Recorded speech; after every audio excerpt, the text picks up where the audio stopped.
La lutte contre la fraude fiscale à présent a permis, Gérald Darmanin vous a permis, l'État surtout, de récupérer une sacrée somme. Nous a permis, donc, près de 6 milliards d'euros sur les 9 premiers mois de 2019, un chiffre en très nette hausse sur un an.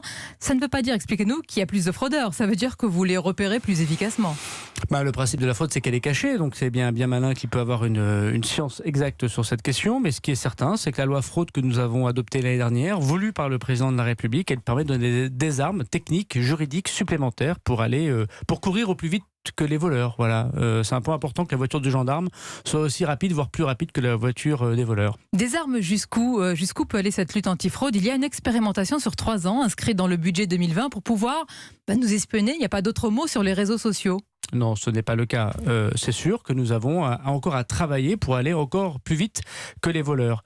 Là, ce que vous évoquez notamment, c'est la disposition que je soumets au Parlement qui consiste à pouvoir vérifier pour les agents du fisc si les grands contribuables, on ne parle pas de monsieur et madame Michu, des gens qui ont des millions et des millions d'euros de revenus par exemple, sont bien domiciliés fiscalement ailleurs qu'en France.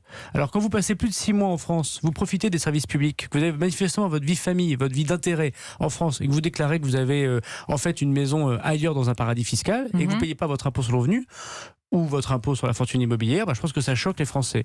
Donc c'est une arme supplémentaire pour faire respecter ce qui est manifestement voulu par l'opinion publique, c'est-à-dire la lutte contre la fraude fiscale. Avec des garde-fous, vous le reconnaissez, ça inquiète la CNIL, la Commission nationale d'informatique et liberté. La CNIL nous a demandé que ce ne soit pas un arrêté du ministre, que ce ne soit pas un pouvoir discrétionnaire du ministre, mais que ça passe par le Parlement. Et donc ça passera par le Parlement la semaine prochaine. Et je note que c'est 640 millions récupérés via aussi l'intelligence artificielle. C'était une information Europe 1. Exactement, et je pense que c'est un point très important de dire que le gouvernement s'occupe de la fraude fiscale, et cette augmentation de 40%, ce n'est rien d'autre que l'argent qui devrait rentrer dans les caisses de l'État.